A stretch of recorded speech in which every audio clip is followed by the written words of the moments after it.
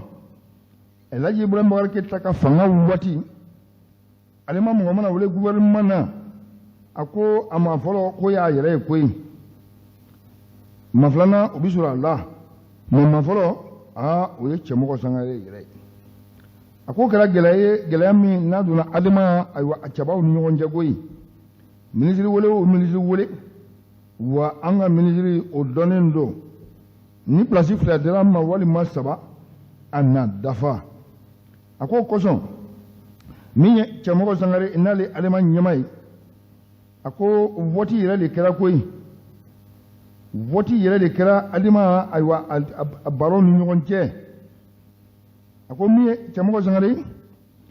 a ko ani ayiwa maa min n'o ye a gbɛn ka bɔ a place la Adama a ɲɛmayaso o ka diɲɛ kɔnɔ a ko de Marimaca Jara ye koyi Marimaca Jara n'ale ye député ye awa Jama a ko Marimaca Jara n'ale bɛ bi CNT kɔnɔ a ko ale kɛra cɛbɔ ye cɛbɔ min wa n'a Cɛmɔgɔ Sangare a ka rêve a n'a ka ayiwa laɲiniw k'a bɛɛ lajɛlen don bɔgɔ la koyi a ko ni a jateminɛ k'a lajɛ Cɛmɔgɔ Sangare a ko a ye ayiwa i ka dɔn k'a fɔ maa 9 vote kɔfɛ maa 9 a y'o voix de sɔrɔ wa Marimaca Jara a ko maa 50 a ko y'u bolo da mana la ale ye koyi a ko n'i y'a ta k'a lajɛ a ko min ye maa 41 bɔ ɲɔgɔn ye a ko o bɛ ayiwa Marimaca ani Cɛmɔgɔ cɛ a ko b'a yira k'a fɔ Cɛmɔgɔ Sangare a ko ale kɛra maa ye maa min n'a tun kɛlen don ka Adama dɛmɛ kosɛbɛ a ko n'i y'a ta k'a lajɛ a ko min i ka dɔn k'a fɔ transition min n'ale bɛ jamana kunna bi transition min ni ayiwa i ka dɔn k'a fɔ jamanadenw hakili b'a la bi k'a fɔ a na kɛ sababu ye ka jamana in bɔ dingɛ kɔnɔ a ko min ye Cɛmɔgɔ Sangare ye a n'a nɔfɛmaw a k'u ka hakilina a ko ni transition hakilina ka jan ɲɔgɔnna koyi a ko i bɛ ka minisiri kɔ minisiri de la défense a ko hakilina min b'ale la bi Cɛmɔgɔ Sangare ale ko don koyi o de i ka dɔn k'a fɔ transition kan ka baara o baara kɛ ko baraw sabote wa kiba o baraw la akwa bolo ma tay ni e kalo ga vo la ni na be transition no bolo bi la ni na be militaire bolo bi militaire ni civil ka ekibu no ye ay wa ikalo ga vo sugel ku wala manga alika la ni bi o la ni le ngata asisi national la asisi national la refondation akokara wale mi namba ke ay wa ikalo ga vo chambo sonore anan no famau awa adema kuno oluka hakil nay koy akosi agele mbala ka fo chambo sonore wa anan no famau usan lo minye ole ikalo ga jo uliga jo bumbi no ye ay wa ikalo ga vo jamana militaire awa ikalo ga vo équipement militaire unna folo ko mi inale uliga jo be sinabi minalimu be onno fe bi ako oli sirambe chambo na no famau labba ni ngali tomi agoni alta kala je ako laji bramo warga ga gouvernement akrengen na bela jelen foka take ministre de défense awa ikalo ka fo laji ka gouvernement ngono ako bi wa ikalo ka fo wole bla ministre de défense bela jelen de makoy ministre de défense na timana laji ka fanga kono ako ikalo ka fo wulika joba ben nove miye pole kunu mikiye aleka wulika jo wa vérificateur général aleka sabon kote kan bela jelen nga udala kana koy akoni hata kala jafa ni jamango akwa adama dungala parti politique ni nalete aywa ikalo ka fo ani le kuma kolomai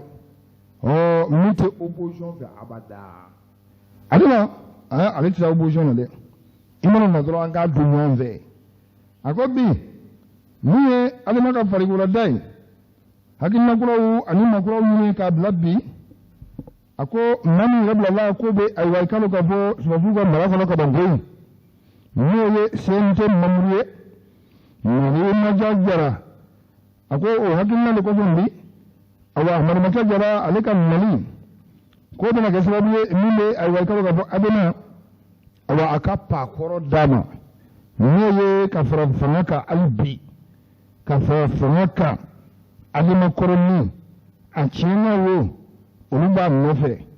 amanyo oluba nofe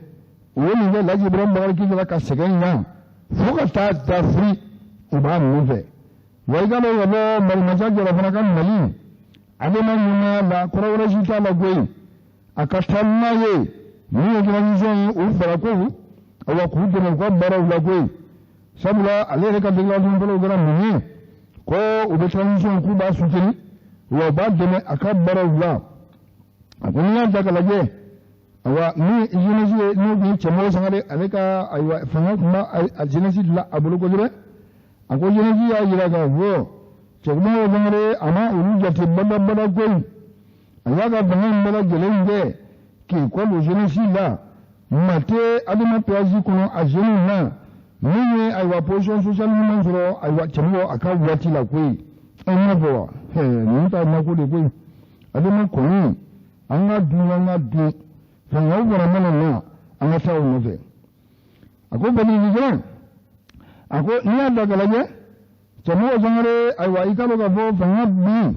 na ka bulo da aywa ki nyesi ngoro ma jilenta ba ni ma jona sugal gola ma jana no mo ali na jona le ko lu boy ko te ukuma bulo ko lu ba le da goyi ni si ga fo ye jana gono kwa na bulo bo ka cha wa ikalo ga fa fina bo nya jana ako lukara wala yawe wala mun na chambo janzali chambo changare abu asirama jinna alima ka hakinna wa koi sabla alima ka hakinna ulubdanilu kama anga du anyano amiko amanyo amiko ko de alima tabule wa do chambo sangare aka hakinna makoye muri basile tabo vande ni wati makoye ukosa adama ye bodo bolo wa kononto wa ekalo kafo wa bidu obi marmeka jala wa kononto o chamgo sangari fami yidrolo ako president mana adama kuna abadda min gantore juwara ka tene chamgo sangari kaza Okumana Chamo Zangare, bye bye. Fazili, Anya Sama, Nikabo, let the people a cap, Lokum Valley, Faziloma, Musakune, Angapoli Bay. Awe travel, ni commerçant, Suba Kono, Mali, commerçant B. Non, les acteurs du commerce,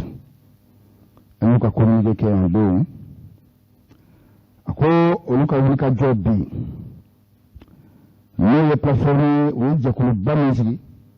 jakulu bi ne bona connexion oluka aywa ikalo ka la ni ko lumba sabati ako o jakulu ba na be fuma ko groupement des syndicats de commerçants du Mali wo siga fo buluda siga fo mu ka la ni ba ko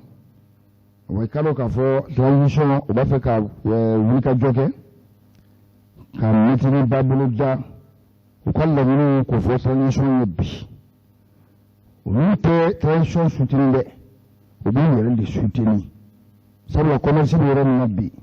bana joni no covid-19 kana se jamani le tablo mabbi a ko commerçant ko gela dan do tay koy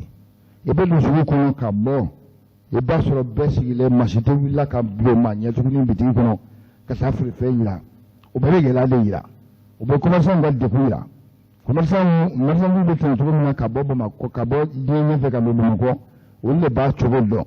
mali bi ka fo ni autorité ye ko bo la usene ka fo ban mo worbe do na bi o commerçant do diga min be da silama awa o ka tinola silaw ni sakwe kata se Ibrahim Maïga ma o ye min fɔ an ka jɛ ka dɔ la mɛn o la fɔlɔ Ibrahim Maïga ale ko di fɔlɔ. Ne tɔgɔ Ibrahim Maïga, ne est accompagnateur président association de commerçants voyageurs du Mali et de la diaspora malienne, mais en même temps une plateforme membre et en fait la plateforme qui a créé jamana jagogela bele tokola jamana ngono. Wele dakan jumɛn bɛ bolo wele dakan bɛ non an ɲɛmɔgɔ tɔw tɛmɛna olu ye minnu fɔ an bɛ bɔkun ye bɔkun kelen de Mali jagogela bɛɛ farala ɲɔgɔn kan bi an bɛ yɔrɔ min na ka bɔ ka se k'a fɔ an bɛ transition soutenir a b'an ka armée malien fana soutenir parce que sabula gɛlɛya min bɛ an kan bi an balima minnu bɛ région na olu de bɛ ka sa u bɛ ka sa sogojugu la u b'u faga u bɛ muso kɔnɔmaw faga u n'u denw u bɛ mɔgɔ minɛ k'u kan tigɛ u bɛ ka jagokɛlaw ka malo jeni u bɛ ka dugu kuturu jeni vraiment a kɛra gɛlɛya dan de ye donc o kosɔn an farala ɲɔgɔn kan jagokɛla bɛɛ lajɛlen tɔgɔ la Mali k'a daminɛ Kayi fo Kidali Mali kɔnɔ yan nɔ jagokɛla bɛ fan o fan région bɛ yɔrɔ o yɔrɔ an bɛɛ lajɛlen bɛ fɛ ka bɔ n'Ala sɔnna ma k'an tɛgɛ di ɲɔgɔn ma juma don ni juma jiginna Bamakɔ suguw bɛɛ bɛ datugu donc région fana bɛ ka bɔ au même heure o waati kelen u b'u ka manifestation kɛ cogoya min na u ka yɔrɔ la bɛɛ lajɛlen ka jɛ k'i ka manifestation kɛ ten tɔ pour que an ka se ka an ka jamana bɔ bolo la an k'an ka finitigiw dɛmɛ olu minnu de bɛ se ka na ni lakana ye an ka jamana kɔnɔ vraiment f'u fana k'a dɔn ko mɔgɔ b'u kɔ parce que ni nin ma ne an u m'a ye ko mɔgɔ b'u kɔ u fari bɛ faga u ka baaraw la donc an b'u encourager de jamana in bɛ se ka kisi cogo min na jamana in ba bɛ se ka sigi cogoya min na foyi tɛ se ka ɲɛnabɔ jamana in kɔnɔ bi bi in na an bɛ yɔrɔ min na ni jamana ba ma sigi hali n'i y'a mɛn élection i bɛ se ka élection kɛ cogo di jamana dannen don Segu la a Segu kɔfɛ foyi tɛ yen bilen e bɛ se ka taa jɔn bila kalafili la yen nɔ donc u ka sabali u k'u muɲu fo jamana ka basigi ni jamana basigira tuma min na an bɛ sɔrɔ k'an ɲɛsin kalafili ma o de tun b'an bolo k'o fɔ Mali jagokɛla bɛɛ lajɛlen ɲɛna Mali jagokɛla dɔrɔn tɛ maliyɛn bɛɛ ka bɔ juma don n'Ala sɔnna ma an n'an balima caman farala ɲɔgɔn kan association minnu bɛ yen nɔ n'o ye yɛrɛwolo debussy la rampa ye association caman caman ani an karamɔgɔ Serif Buye Ayidara ka mɔgɔw bɛɛ lajɛlen b'a la ka fara ɲɔgɔn kan ka se ka tɛgɛ di ɲɔgɔn ma juma don bɛɛ ka ɲɔgɔn sɔrɔ boulevard de l'Indépendance la 14h suguba bɛɛ ka datugu ni juma jiginna dɔrɔn bɛɛ ka bitigi datugu k'i ɲɛsin boulevard ma o de tun b'an bolo k'o lase bɛɛ lajɛlen ma bon en français bon Albert toi tu peux continuer en français non ayiwa Ibrahim Maïga nin y'ale ka lase k'a fɔ bi min ye jamana maafa minnu bɛ jamanadenw kan bi a fanba n'i y'a jate minɛ a bɛ olu commerçants de kan n'i ye fagaliw jate minɛ jamana kɔnɔ bi a bɛ commerçants de ka kunda la kosɛbɛ sabula olu de bɛ dugu ni dugu u b'o boli commerce ale nɔfɛ olu de kɛra fɛn ye bi n'i y'a mɛn ko maa taara ayiwa i ka bɔ dugu ka bɔ dugu wɛrɛ la ka taa dugu wɛrɛ la jago nɔfɛ feere nɔfɛ bi olu commerçant don sira bɛ da olu de ɲɛ sira bɛ tigɛ olu de la olu de bɛ faga wa Sako o fana min fɔ a kɛnɛ kan an ka jɛ k'o lamɛn ɲɔgɔn fɛ.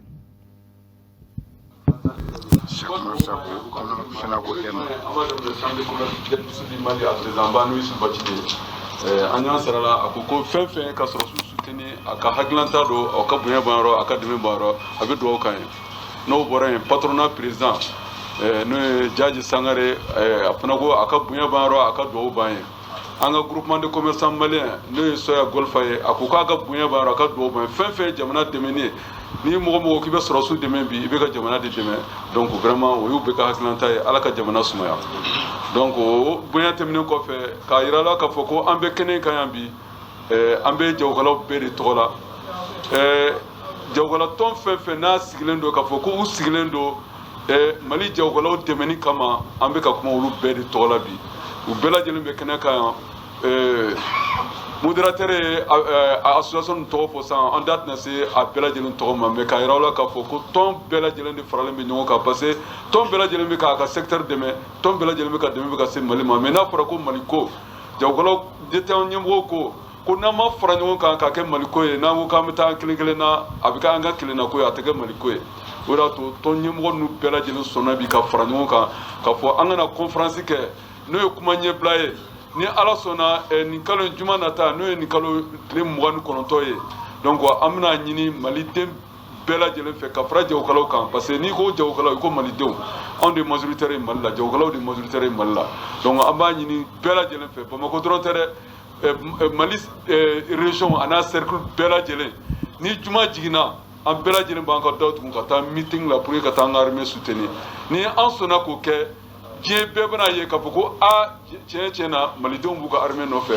an ka armée fana bɛna dɔn tiɲɛ tiɲɛ na fɛn bɛ fɔ da la a bɛ dusukun na malidenw bɔra k'a fɔ k'u b'an soutenir ni Ala sɔnna fagali ni bingani minnu bɛ ka kɛ an ka jagokɛlaw malidenw bɛɛ lajɛlen na Mali kɔnɔna na ni Ala sɔnna an bɛ se ka kɛ sababu ye k'o dabila n'an y'an ka armée soutenir donc an tɛna se ka kuma janya ka foli bila aw bɛɛ lajɛlen na k'a dɔn an bɔkun tɛ foyi ye bi ka bɔ k'an ka armée soutenir n'an ko k'an bɛ bɔ k'an ka armée soutenir a b'a dɔn an ka jago kɔni fana kɔnɔna na gɛlɛyaw b'an kan gɛlɛya caman de bɛ Mali jago kɔnɔna na donc n'a kɛra cogo to n'an y'an ka armée soutenir ni armée ye fanga sɔrɔ ni Ala sɔnna gɛlɛya minnu bɛ an ka jagokɛlaw kan o laɲini ninnu fana b'an bolo k'a ɲɛsin an ka armée ma pour que au moins ni degun ninnu o bɛ se ka taa ka bɔ jagokɛlaw kan jagokɛlaw bɛ se ka lafiya sɔrɔ cogo min na donc nin de y'aw bɛɛ lajɛlen wele kun ye ni aw fɛn fɛn bɔra yan bi chef secteur wo association ɲɛmɔgɔw wo sugu ɲɛmɔgɔw wo région kɔnɔlaw parce que région kɔnɔnaw bɛɛ bɛna an ka kuma ninnu mɛn ani cercle kɔnɔnaw donc bɛɛ ka bɔ ka i yɛrɛ kɛ ciden ye k'a fɔ ni Ala sɔnna juma nata le 29 bɛɛ ni juma jiginna yɔrɔ min na dɔrɔn bɛɛ b'i ka da tugu ka taa armée ka soutien la an tun bɛ se k'a fɔ depuis jumadon yɛrɛ ka jumadon kɛ journée mort mais mɔgɔ dɔ dɛmɛtɔla i kana kɛ sababu ka hakɛ lase mɔgɔ dɔ ma parce que n'an ko k'an bɛ journée morte kɛ sisan k'a fɔ ka yɔrɔ bɛɛ datugu depuis sɔgɔma mɔgɔ minnu bɛ taa u ka nasanw na mɔgɔ minnu bɛ taa u ka besoin na sukɔnɔnaw na donc an bɛ sababu ye ka degun s'o ma donc an dun jamana dɛmɛtɔla an t'a fɛ ka degun lase mɔgɔ ma o de y'a to an ko an b'a ɲini bɛɛ lajɛlen fɛ juma nata ni juma selila yɔrɔ min na dɔrɔn o b'a sɔrɔ bɛɛ y'i ka besoin ɲɛnabɔ fɛn fɛn bɛ sukɔnɔ na bɛɛ y'i ka sukɔnɔ problème ɲɛnabɔ an bɛɛ bɛ da tugu pour que ka taa an ka armée soutenir n tɛna se ka kuma monopoliser coordinateur vice coordinateur bɛ yan an bɛ kuma d'ale ma komi programme y'a fɔ cogo min na n'ale tilala an bɛ kuma di association président ninnu bɛɛ lajɛlen ma pour que bɛɛ k'a dɔn k'a fɔ ko association kelen ko tɛ an bɛɛ de kɛlen don k'an yɛrɛ sɔrɔ nin kɔnɔna na o ko min kɛra an bɛ dugawu kɛ Ala k'o bɛn ni kɛnɛya Ala k'o sabati an ka tɔn in kɔnɔna na Ala k'o sabati jamana in kɔnɔna na hakɛto bɛ nin kan sali ala Muhamadu sallallahu Muhammadu wulikajɔ ka jamana marabaaw soutenir bi k'i ta k'i yɛrɛ ye i b'a kɛ kɔnɔfɛnw b'a k'u yɛrɛ de ye sabula olu de ka maaw bɛ fa la olu de ka maaw dɛsɛlen don bi ka jamana boli banajugu bɛ diɲɛ kɔnɔ bi o kɔfɛ ganasa min bɛ Mali yɛrɛ kan o kosɔn olu degun bɛ maliyɛnw kan bi a fanba k'a b'olu commerçant l'État de kan o tuma la meeting na an bɛna se k'o lajɛ sa min mana b'o la kumakan n'a sabatila u ka laɲiniw min ye ka laɲiniw fɔ degun bɛ commerçant kan bi k'a fɔ a kana dan meeting simple ma a kana dan gouvernement soutenu dɔrɔn ma kana danbe tɛ soutenu ma dɛ laɲini minnu bɛ yen degun bɛ commerçant kan n'a ma kɛ taɲini ye u k'o fɔ jamanadenw k'a faamuya a b'a wo u bɛ fiɲɛ bɔ an senkɔrɔ fasilidi sɛbɛn n bolo yɛlɛma l'indicateur le renouveau a ka lɔgɔkun bɔlen fasilidi sɛbɛn b'a Seydou Jara jarakɛ a ko n'i y'a ta k'a lajɛ a ko min ye assise nationale ye de la refondation n'o ye laɲini bi laɲini min n'a bɛ sujigɛlikokɛla Mayiga kun ka yaala laɲini min n'a bɛ jamana cɛmancɛ fanga kun bi ka yaala a ko o laɲini a ko o bɛna kɛ sababu ye min n'a bɛna ayiwa i ka dɔn k'a fɔ jamana élection présidentielle élection kuru bɛɛ lajɛlen ni ka yɛlɛma don olu kɛcogow la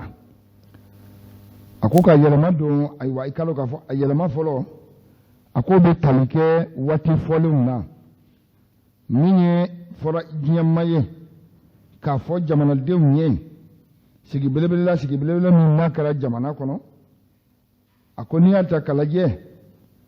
a ko sigi min kɛra an ka jamana kɔnɔ o tun y'a jira k'a fɔ jamana in élection bɛɛ lajɛlen a kan ka kɛ ka bɛn awa février kalo ayiwa i ka dɔn k'a fɔ san 2022 ma a ko n'i y'a ta k'a lajɛ bi a ko min ye Sogɛli Mayiga a ka conseil de cabinet n'o kɛra lɔgɔkun tɛmɛnen awa a ka gouvernement premier ministre a o yɛrɛ jabalila la a k'u da sera ma wa ɲɛfɔli walawalali a kɛra maa min bolo o de i ka dɔn k'a fɔ jamana ka ministre min bɛ yen bi n'ale bɛ ayiwa ministre de la refondation a ko o yɛrɛ da sera a ma koyi ni ka walawalali kɛ k'a fɔ a ko assise nationale de la refondation a ko a baara bɛɛ lajɛlen ko a bɛna k'an ka jamana kɔnɔ wa i ka dɔn k'a fɔ dafarala waatiw kan koyi assise nationale min n'a bɛ kofɔla Sogɛli Mayiga a n'a nɔfɛmaw bolo a ko a bɛna kɛ awa i ka dɔn k'a fɔ décembre kalo o tile 26 ani tile 27 san 2021 a ko min ye assise nationale nin ye n'ale bi Sogɛli Mayiga ale ka kuranɛkolo don koyi a ko bɛna kɛ sababu ye min jamanadenw ye ayiwa i ka dɔn k'a fɔ jamana in taabolo kura Mali kura min n'a bɛ k'a fɔ bɛɛ bolo bi awa olu ɲɛbila baaraw k'olu na kɛ koyi a ko n'i y'a ta k'a lajɛ a ko min ye nin sigikafɔ belebele in ye sigikafɔ min ni ayiwa i ka dɔn k'a fɔ Sogɛli Mayiga a n'a ka gouvernement olu ka wulikajɔ bɛɛ b'o de kɔ bi a ko sigikafɔ o jaabiw jamana na se ka baara kɛ ni o ye jaabi minnu mana b'o kɔnɔ a ko jamana taabolo kuraw k'o na don o kɔnɔ wa i ka dɔn k'a fɔ hali maa min mana jamanatigiya la o na se ka baara kɛ ni olu ye a ko n'i y'a ta k'a lajɛ a ko diɲɛma fo ka taa se ayiwa i ka dɔn k'a fɔ Mali parti politique ɲɛmaabaw ma minnu b'an ka jamana kɔnɔ yan fo ka taa se ayiwa dɛmɛbagajɛkuluw ma olu bɛɛ lajɛlen tun y'a jira k'a fɔ min ye député kalataw ye ka taa se ayiwa i ka dɔn k'a fɔ présidentielle ma n'o ye jamanasigi kalata ye k'o bɛɛ lajɛlen ka kɛ ka bɛn février kalo tile 27 san 2022 a ko min ye Sogɛli Mayiga a n'a ka gouvernement ye a ko sigasi t'a la a ko olu ka laɲini t'o ye wa i ka dɔn transition n'a ma ɲa kalo kelen de bɛ don ayiwa o dati fɔlen min ye assise nationale ale waatiw ka taa se ayiwa i ka dɔn k'a fɔ élection ma élection générale o dati fɔlɔ ninnu ma a ko sigasi t'a la kalo kelen de bɛ don u ni ɲɔgɔn cɛ wa ko o fanga tɛ jamana in na o fanga tɛ Mali la o fanga tɛ Sogɛli Mayiga la o fanga tɛ jamana marabaa yɛrɛ la bi koyi kalo kelen kɔnɔ nafolo bunnakunba min n'a bɔra ni ka assise nationale k'ale labɛn wa ko nafolo bunnakun belebele min ni Choguel b'a laɲini n'a da sera a ma ayiwa i k'a dɔn k'a fɔ an ka bulonba kɔnɔ ayiwa député nɔrɔbilaw ɲɛla k'o nafolo ka se k'o fara ɲɔgɔn kan k'o koro ka se ka élection bɛɛ lajɛlen kɛlɛ ka a ko kɛ waati dati fɔlen na k'o tɛ se ka kɛ a ko a mɛnna kosɛbɛ koyi bi ko tɛ depuis Choguel Kɔla Mayiga ale ye fanga in minɛ a bolo la don min na n'o ye premier ministre ya fanga ye a ko min ye nin dati kofɔlen ye a y'a yɛlɛma bolo da depuis o don dɔ bɛ fara transition kan cogo o cogo a ko min ye Choguel Kɔla Mayiga a ka wuli ka jɔ a bɛɛ lajɛlen baara kɛra ni o de ye wa i ka dɔn o baara min kɛra n'o ye o y'a ka laɲini cogo min na wa i ka dɔn k'a fɔ o ye Ngolo Maselen Taba minnu ye fanga ta Ngolo Maselen Taba minnu ye El Hadji Ibrahima Boubacar Keïta a ka fanga digi ka bɔ yen wa jamanadenw ka wuli ka jɔ kɔfɛ a k'olu fana ka laɲini de o ye ko ye sabula u da dalen don a kan a ko n'i y'a ta k'a lajɛ maa dɔnbaga k'o b'i dɔn koyi min ye Cɛbilen Daramɛ a n'a ka parti ye a ko y'u sɔnni ɲɛsin a ma u y'a fɔ k'a da parena a ye wuli ka jɔ caman kɛ yanni parti politigiw bɛɛ ka fara ɲɔgɔn kan k'a fɔ maa min nalen bɛ jamanakuntigiya la bi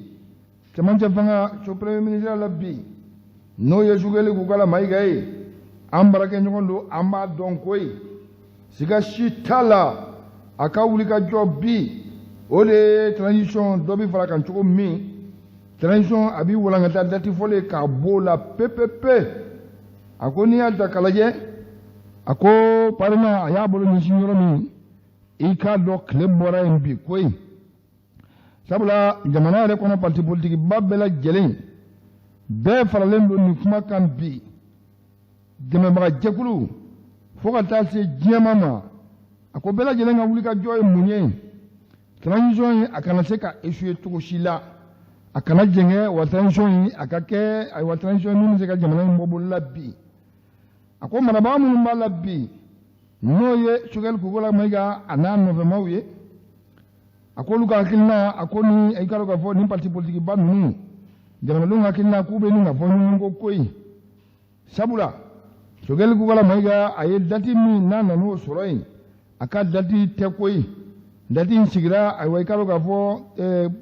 Ngolo Maselen Taba ye El Hadji Ibrahima fanga la bi awa gouvernement fɔlɔ min tun bɛ yen n'o ye o président n'o tun ye ayiwa colonel Bandaw ye ayiwa a premier ministre Mutari Wani colonel major Bandaw premier ministre Mutari Wani a k'olu ye laɲini min kɛ o ni jamanadenw ka sigi ka fɔ la a k'o de nana ni dati ninnu ye wa waati kofɔta ninnu a ko jamana ye fɛn ye min ye continuité ye koyi n'i nana min sɔrɔ yen n'i ma se ka dɔ fara a kan i kana dɔ tiɲɛ a la a ko Choguel Kɔla Mayiga a n'a nɔfɛmaw bi a ko min ye o dati fɔlɔw ye u b'a fɛ ka tiɲɛni don olu la koyi wa ko n'u y'o kɛ ko c'est transition ayiwa a ma échoué déjà wa sabula bɛnkan de ye bɛnkan ye jamana mara n'i nana sɔrɔ min bɛ yen i b'i ta de kɛ ka fara kan i kana tiɲɛ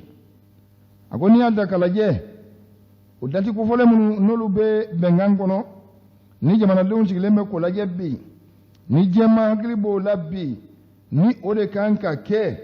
a ko o tɛ Choguel Kɔla Mayiga a n'a nɔfɛmaw olu fɛla ko ye badabada debu u bolo donna fanga in na fo bi olu ka laɲini kɛra fɛn fɛn ye o de ye k'a dɔn k'a fɔ a bɛ se ka walakata cogo min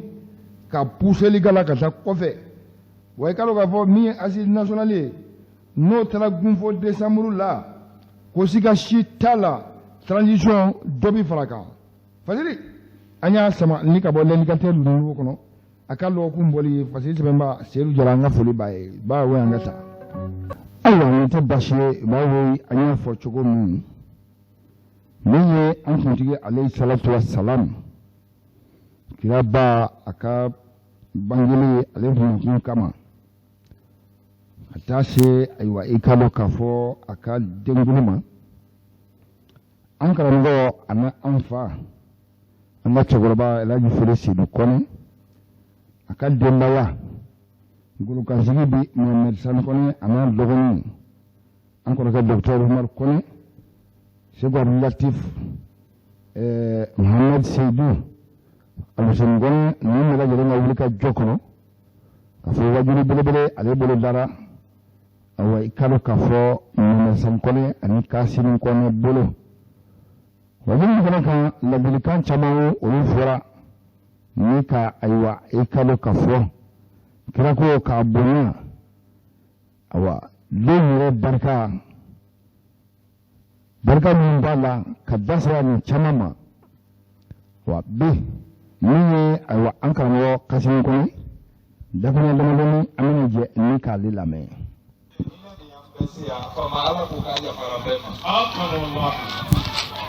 Ayafa ni bora ya na musina junumun bila na ni sara na alaga yafa condition de bala de ni ya nugo ga dan wa ni ma condition for nyam nege na mo wala ya ko chuko la bila mai gayi na no wulula no yitie na mo ina ko so ala ya farima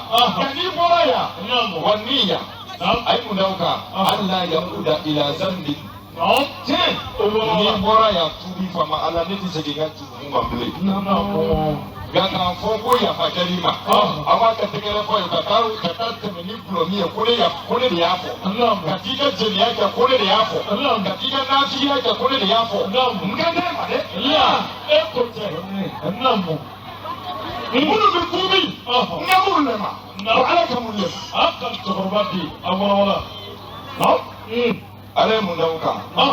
tarahum namo kibikira mbatuni an namo ibuye rukuila sujatan kuma bekira kanu mbaga ibuye sujudila rukuyi muna ala yufo muna sujudi ala yufo ayo de dokira da kokira ko fanyi kira yo de fanyi ko de kadi ala yi ema abefoko tumano la do ba fo ni ba fe ka suya alala ko to ka seli ka chaya ojo iseli fe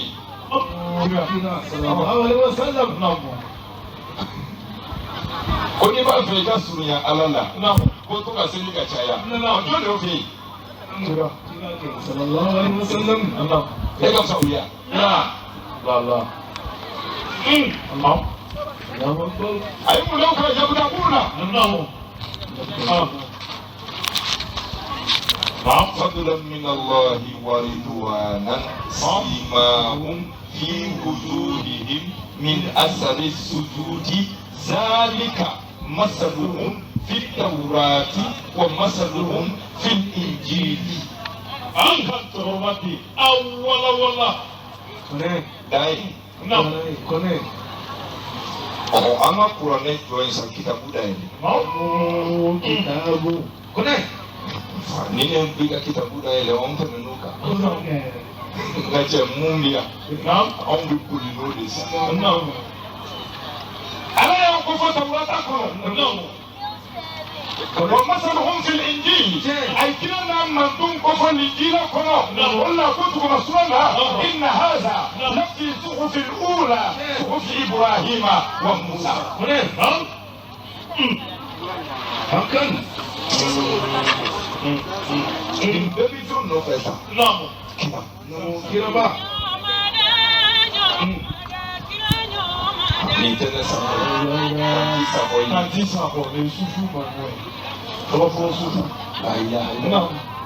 Sayyidina Muhammad Rasulullah sallallahu alaihi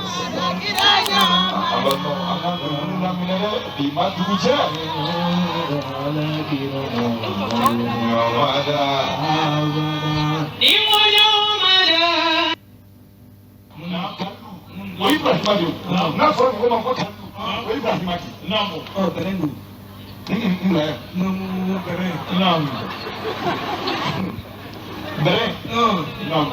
kita semua tadi mengutuk. Bere, mau boleh lagi na Ibrahim aku ile aku bere. Kiamat ni makan bere ikat tiga. Ini,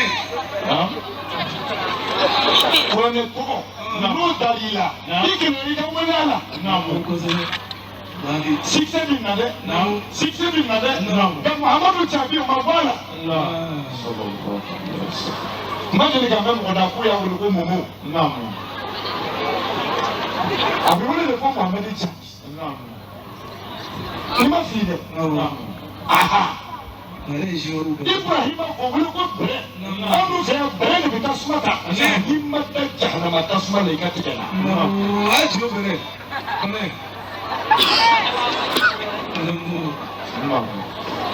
Ala k'an to sutura la Ala ko Ibrahima de ma a tiɲɛna ma k'a ka ɲi wa alikiyama wa innahu fil akhirati lamina salihina Ala ko Ibrahima ka ɲi alikiyama k'ale Ala yafalen don a ma. a ye mun d'aw kan. kira yɛrɛ ye jɔn ye a bɔra mɔgɔ de la. mun bɛ nalen a bɛna bɔ mɔgɔ de la.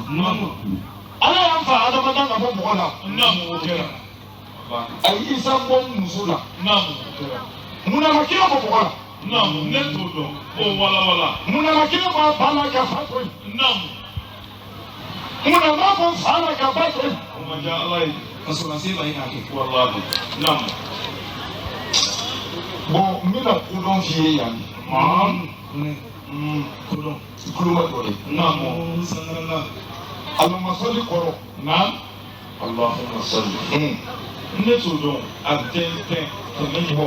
salatu kɔrɔ ye sutura de. a y'a bɔ fa la.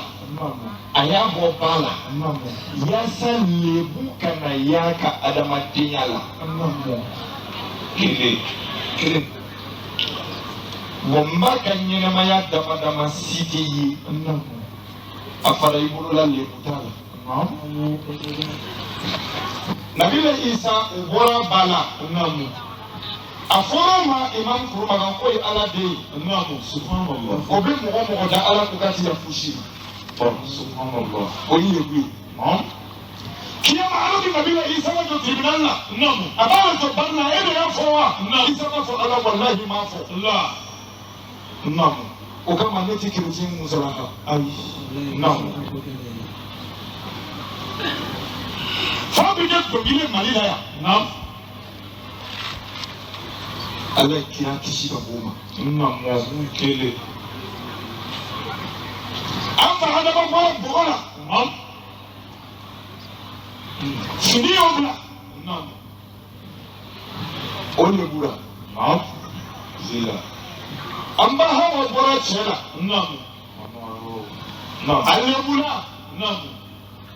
a tɔgɔ tɛ kuranɛ kɔnɔ. a tɔgɔ bɛ yan. cɛ ni ne ye kuranɛ bila yɔrɔ min taa bɛ yen. a tɛ foyi dɛ. et kira sallallahu alayhi wa sallam. cɛ ni ne jaabi aw de journaliste ye nin sɛbɛn ha. t'i sigi k'i miiri. Ala ko fa atabiru ya ulil albab. ya ulul absar. أفلا تعقلون أفلا تتذكرون أفلا تتدبرون إمام سيسي تيجي سيسي عنده سيسي أي فرق لا تقول سلام الله sise ikulu madale. إبراهيم تراولي على كيسا هارون تراولي. ayiwa o tɛ baasi ye an y'o de fɔ nin n'a ɲɔgɔnnaw o bɛ a ka ca ni Ala sɔnna a tɛ kɛ baasi ye ko a n'a bɛ dɛsɛ limanaw bɛ talita sɔrɔ ayiwa i k'a dɔn k'a fɔ kira ko la cogo min a bɛ nin bɛɛ de kama yan nin bɛɛ de ye kunnafoni ye fo maaw k'a dɔn k'a fɔ minnu n'a kɛra jamana kɔnɔ a n'a waatiw la balabala foli ka tɛnkun bɛɛ la an bɛ donba de la donba ka yɛrɛ Ala ka jiri jamana in kan Ala ka jamana in Ala kana to janfa la abada juguya tile min bɛ jamana in kan Ala k'an sutura Ala k'an bɔ a kɔnɔ Ala kana an to jugu bɔ abada jugu sago ni sago Ala ka jamana in kɛ maliyɛn yɛrɛ wolo sago ye Ala ko k'a ka Alaya kama bi donba in kama an tɛ sɛgɛn o la abada ka dugawu k'an ka jamana in ye an tɛ sɛgɛn sabula jamana marabaaw yɛrɛ dɛsɛra u y'a ɲɛɲini cogo sugu bɛɛ lajɛlen na ɲɛma sɔrɔ a la misiriw ye juma kelen kɛ yan bɛɛ bɛ seli la Ala ye ko ala ka hinɛ an ka jamana in na c'est que marabaaw dɛsɛra église ye dimanche kelen kɛ bɛɛ lajɛlen bɛ wuli ka jɔ la an ka jamana in ye jamana marabaaw dɛsɛra an bɛ an kɔsi min bi k'a ɲɛsin yɔrɔ jumɛn na bi o de ye masaba in masa min ni ale tɛ sunɔgɔ a tɛ jinkɔ a ka donba in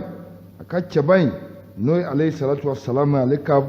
mawuludi waati ka duwawu gɛlɛnw ɲini ala fɛ a bɛ jaabi ala k'an ka duwawu jaabi ala ka jamana in bɔ a juguw bolo ala ka kɔ a ka ala yɛrɛ kama bi donba in baraka kama sali ala ale salatu ala n bɛ bɛɛ fo ka bɛɛ barika da maa o maa n'a sɔgɔlimana bi sɔgɔmada in na an ka foli bɛ bɛɛ ye